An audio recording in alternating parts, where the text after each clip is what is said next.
You know that I love painting in plein air, and when I got this new setup, I was just so excited. I am so excited. And so I thought I'd just video opening up the colors and kind of how I break into my sketchbook before going out to paint in plein air, because I know that first page can be really intimidating, and it's also really helpful to know your colors and what you're bringing with you. So let's go through. I'm gonna open up each of these and we'll do some playing in our sketchbook.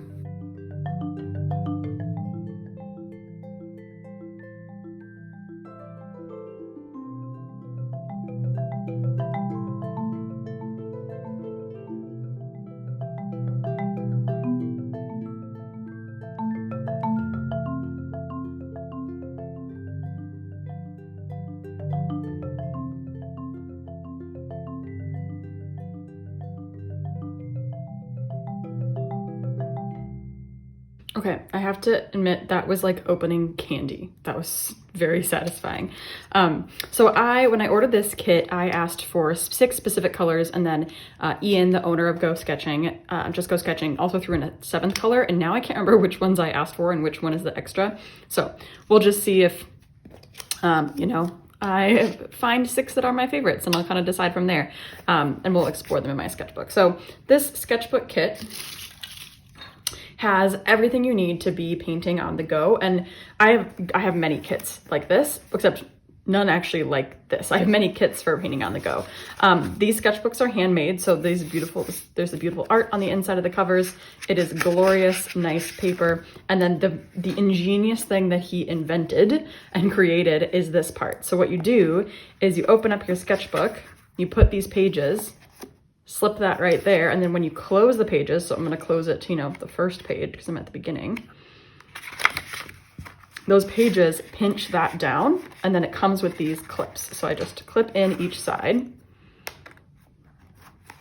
So there's one side and the other side. So now I've got it set. So what this does is not only does it hold my brush pen if I want it to. By the way, if you've never used one of these, I have another video all about brush pens, how they work, how to use them. So check that out if you have not yet. Today, I won't really be explaining the functionality of it. I'll just be using it. And then the nice thing is paints, they're magnetized. So they just click on, look at this. So I can walk around. Once I water my paint, they'll stay where they are. I can walk around, I can literally hold everything I need in one hand. So I don't need to balance a cup on my knee, especially because of my water brush. I don't need a paint set to be sitting somewhere. All of it can be held literally in one hand. I could walk and paint if I want to. I'm obsessed. So very excited to actually play. So what do I do to warm up my sketchbook before I actually go paint? It's really nice if you're not intimidated by that first page, which is rare, right? So a few things. Sometimes I will leave the first page completely empty because then I don't feel the pressure to fill it up, and I might come back and paint it later. What I'm gonna do today is just use it to make some beautiful marks. And this will be a way to both test my paint and to just get past that initial fear of using the first page of a sketchbook. So one other thing that I like to add to my painting setup that's not included is actually it's a sweatband. So I'm gonna grab my sweatband quick. So as you can see, this one is well loved, so I wear it. I try to keep one side clean so I don't have pigment sitting against my skin, because that can be bad for you. But I'll throw it on. My watch always gets in the way, but I'll throw it on. This is now my towel. So if I'm really on the go, now I literally have everything I need because I can wipe my paintbrush off on my sweatband there. So I'm gonna wake up my water. There's the water coming out of my paintbrush, and I'm just gonna do each color. So I'm gonna wake up the color a little bit, and I'm just gonna make some marks. I'm gonna start making a skinny line, a wider line. This feels like an alizarin crimson, I'm guessing right. I have all the packages, of course, but I was so excited to open them. I didn't look all that close. I should have those ready. Okay, yeah, I have 2 reds. Alizarin crimson is one of them, so I bet that's the one that I've woken up here. And again, I'm just gonna make some beautiful lines. Now to wash my brush, I just squeeze out the extra water, wipe it off. It's probably gonna stain the brush a little bit, totally fine. And I'll go to my next red. So this must be the Viridian red hue, but it's gonna look a bit more orange. Ooh, I do like it. It's a bit more rusty kind of color. This would be really nice for travel painting for buildings and bricks. This is kind of already a nice brown brick-like color. One thing I'll be curious to see if it bothers me having the clip take up so much room on the paper. A lot of times when I'm travel sketching, I'm not trying to fill the paper edge to edge, but I might have to experiment with where I like the clips best. So just something that I'm considering as I paint with this. All right, I'm gonna wash off my Viridian. Let's see, I'm gonna go with my yellow here. This is a yellow ochre color. This paper is really nice and textured, so I'm getting a really easy dry brush effect. So I've got to add a bit extra water to my brush if I want. And also, since I'm just using these paints for the first time, they're taking a little bit extra work to wake them up, as I call it. This is another reason why, of course, it's always good to test your colors and your paint to see how it's going to act. There's a nice amount of water. And I'm already loving all these colors together. So I've got some lovely warm colors on my palette. One more of these colors is a burnt umber. So let's see if I can figure out which one, or actually, yeah, no, it's burnt, not raw. Let's see what this guy is. I bet that's it. It's hard to tell when they're dry sometimes. They can be so dark. This looks like it'll be my burnt umber. Ah, yes, I love burnt umber. To me, it's like a very true brown. Some browns can be like really red or really orange. And I love how just middle of the road neutral burnt umber can be. See, look at that nice dry brush effect. I really like the paper has that. Makes it really easy to do that because it's got this good texture to it. Okay, I've got three cool colors on my palette. I'm gonna do those over on this side. So I'm gonna wake up my blue. I think I actually got two blues. One is ultramarine. I'm guessing that's this one. Adds plenty of water to this. I'm gonna make some circles. Here's a nice circle. Plenty of water in there. The nice thing too about having these clips is that it keeps my paper as flat as possible. Normally when I'm travel painting, my paper is kind of, sticking up, or pages are sticking up because I don't have a way to hold it flat while I'm balancing everything. So I really like how those clips are holding it down. Okay, just gonna play, that's my ultramarine. I'm gonna switch to the other one should be a Prussian blue, which I love for night skies. Ooh, yeah, it's got a little bit of green tint to it. It's a little bit more turquoisey. Oh, that's just lovely. So I'm just gonna make some nice circles. The more water I add, the more flowy these circles will be, which I'm kind of doing on purpose because I want to create some of these circles, have them bump into each other, because I love what it does when that happens. So just barely kind of touch that circle there and let those two paints bleed together. I'll do it like a little one right here. Just a little circle and let those two bleed together. And go switch back to my ultramarine. Literally all I'm doing is playing, and not only am I testing my colors, but this, again, it takes away that pressure of the first pages of a sketchbook. Use it to just doodle and play and have fun with value and color and see how those colors move and act.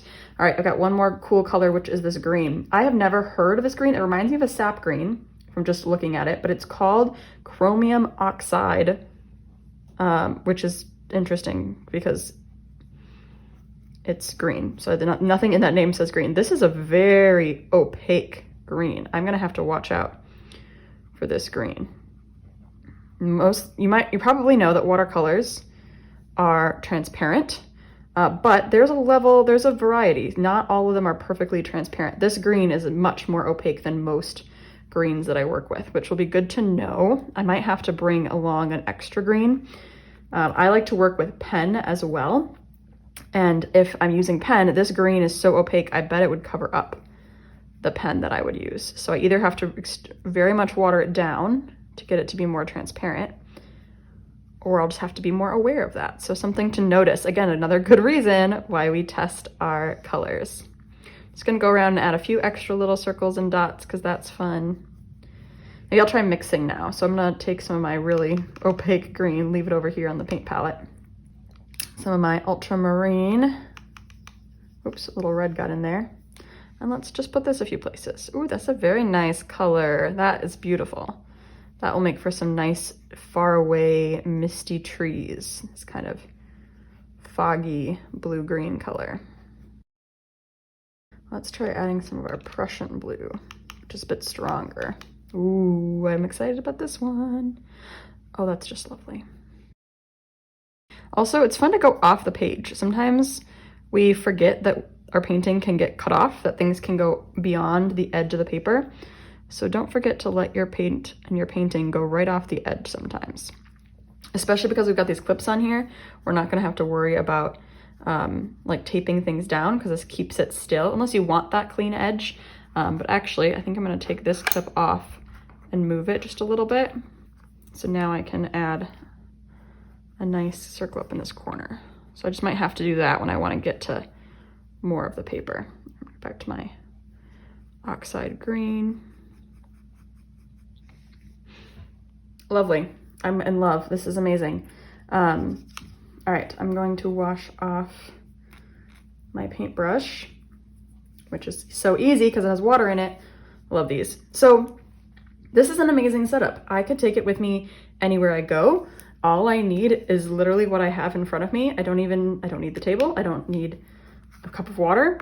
My paintbrush can go right here, and all of it can fit together. I did get a little backpacky pouch thing with it that I can put it in, but honestly, this would fit in my purse if I wanted to. If I've got a bigger sketchbook, then I did also purchase, well, I was sent another sketchbook that's a little bigger, so I was using this one, then I'd really want that pouch to put it in.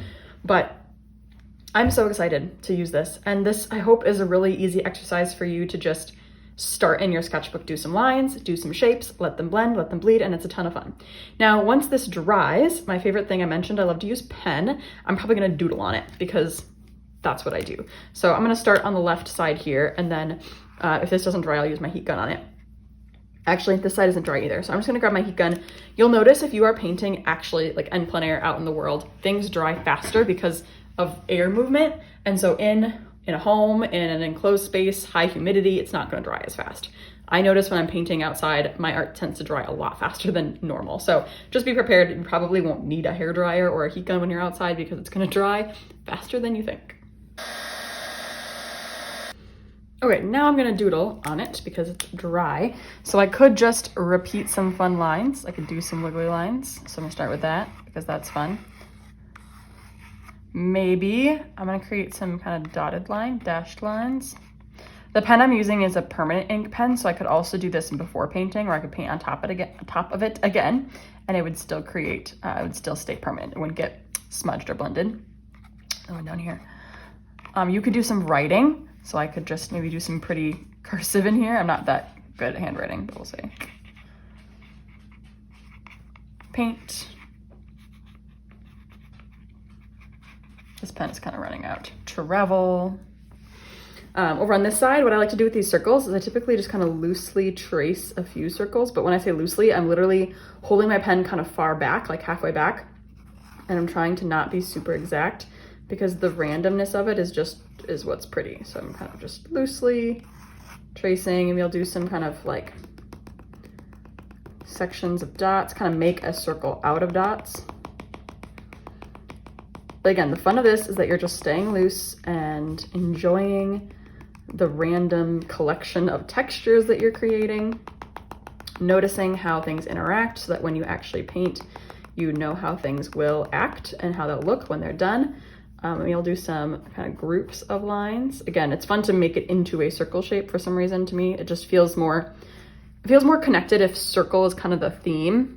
If everything makes a bit of a circle, then it won't feel as random. It'll feel more purposeful when it could just feel like a bunch of random lines, which is also fun, but having a bit of organization to our chaos can be helpful.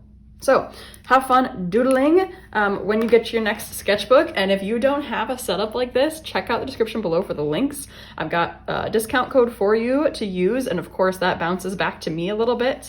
So thanks if you choose to use that and support me as well.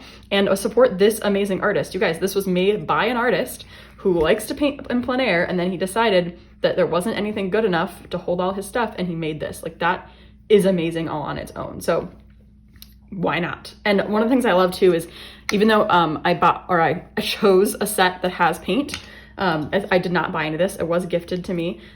You can also add other paint. So he sent me some little magnets to attach. This is another tiny set I like to use. So I put on some magnets in the back, or just pieces of metal, and now I can attach that set as well. And so you can make any palette magnetizable with just a piece of metal that you stick on. But most travel paints come in a metal tin like this, so they're already going to work on the magnet because they're metal. So it just depends. You have a wood one. I do have one that's plastic as well, and so I'll probably add this other piece of metal to my plastic one in case I want to put that on this setup. But there's a lot of versatility with it. You can always switch out things that you love. You can use this kind of thing on any sketchbook. It doesn't have to be on this one. This can go inside any sketchbook, which is just seriously amazing. I'm obsessed, in all sincerity. I'm really excited to use this. You'll see it a lot on my Instagram. I know I'll take it with me a lot of places this summer, so make sure you're following me over on Instagram. And if you are looking for more things to paint, I got a million things in the description for you to follow along and learn from. So happy painting, and I'll see you in the next tutorial.